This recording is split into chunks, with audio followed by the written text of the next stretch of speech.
We're here in Hyderabad for the Formula E with a very special guest on tech today who we've had on the show before, but in very different weather conditions. James Barclay, what a pleasure to have you. That's great to be here. It's wonderful to be in Hyderabad. My first time in India as well. I know. We discussed this a couple of months ago when we were in London. Very different climate, very different weather conditions, but you're here as well. And that brings me to my first question.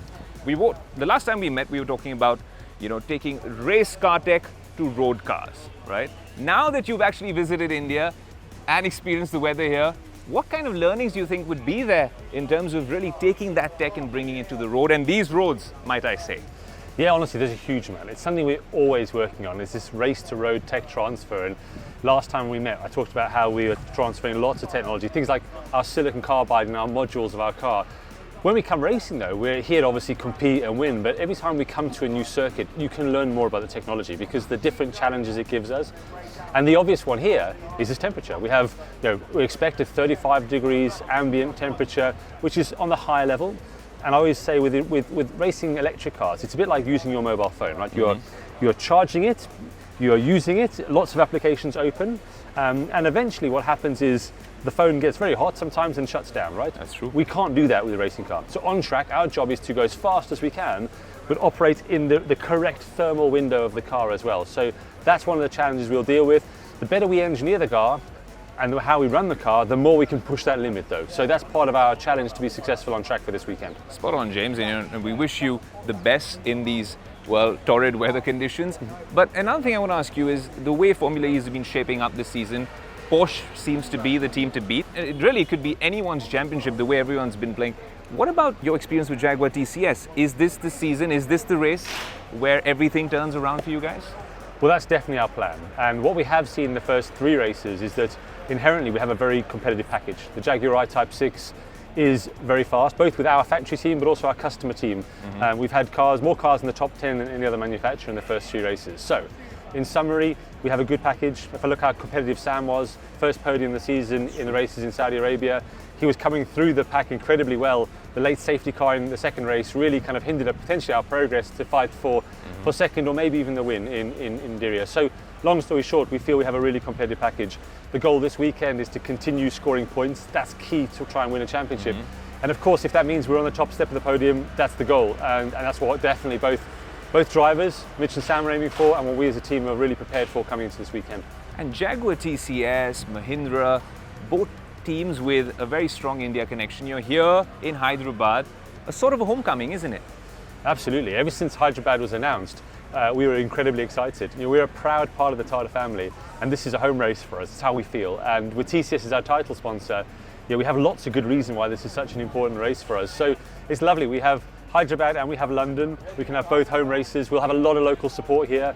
I was actually up at the TCS, one of their campuses, with about 2,000 of their employees cheering us on for this weekend. So it's lovely to have that home support, and we're just looking forward to introducing Formula E to Indian race fans. We have no doubt it's going to be a spectacular race this weekend. James, you mentioned something really interesting. You said, driving a Formula E car is very similar to dealing with something like a smartphone. We have a lot of smartphones on the show, and one thing that happens in these sort of torrid climate sort of temperatures is that the battery doesn't always work well on smartphones. Does that change when you're talking about Formula E cars as well? If you could share that with our viewers. Well, that's exactly the point I made earlier. So I use that example. Using your mobile phone in the sun whilst charging it is the kind of worst scenario, right? Because of that temperature buildup. So how we design the cars, one of the most fundamental things is we focus on efficiency. In other words, how long we can make the car go as fast as we can. So every kilowatt of energy, making sure that we can utilize all of that and not lose any of that in the process. That's the first thing we focus on, because in Formula E, efficiency is speed. The other thing though, which is critical, is the thermal performance. In other words, how cool we can keep the car and the battery. Because if you overheat the car and the battery, again, it just means you have to slow down to regain the temperature, or you stop in the worst case scenario. So the way we've designed the car, the way we operate the car, the work the engineers are doing to prepare the car for the race, and the role the drivers play in helping us manage that is going to be critical. 35 degrees on Saturday, it's going to be a factor in this race that all teams and all drivers are going to have to be on top of.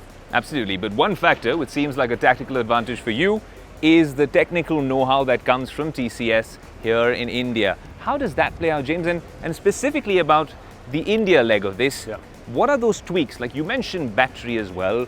even getting the drivers ready, I'd imagine, is quite a task. They'll be jet lagged, they're traveling across the world, their diets change, spicy food in India. There's a whole bunch of challenges and a lot of hurdles to overcome. Yeah, there are, and one of the things we always focus on is driver preparation. If I start with that topic, they've got to be on top form. You know, two things are fundamental: sleep and diet and food are fundamental to racing drivers' performance. As human beings, we all know, right? When you haven't slept a lot, you just simply can't concentrate. Absolutely. And their job is so much about concentration and feeling on top of the form. So we manage that throughout the week in preparation. They got here quite early compared to normal races. They got here on Tuesday. That's kind of maybe a little bit earlier than normal, but just allows them to acclimatise a bit more, making sure they're not going too brave on the spicy food as well, to make sure they settle in. That's a key one.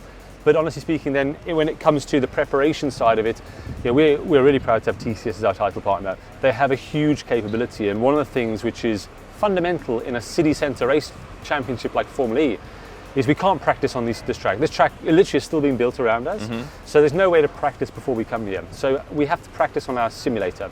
It's what we call a driver in the loop and a hardware in the loop simulator. In other words, the car we drive in the simulator thinks it's the real thing, and for all intents and purposes, all the driver input is allowing us to improve the car.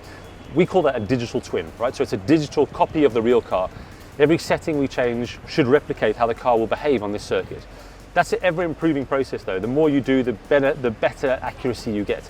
And TCS are fantastic in terms of that digital twin technology. So particularly moving forward, that's an area we're going to be working together and really focusing with TCS to try and make that digital twin capability a real strength of our team. And it is a strength now for us, but to continue to build on that. And that's our an exciting thing. It's a great for tech lovers to think that, you know, we prepare in the digital world, and we come here with a car which is accurate to what we see in the virtual to the real world.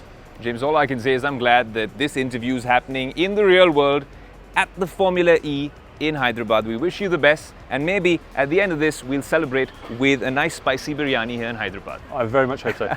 Cheers. Take care.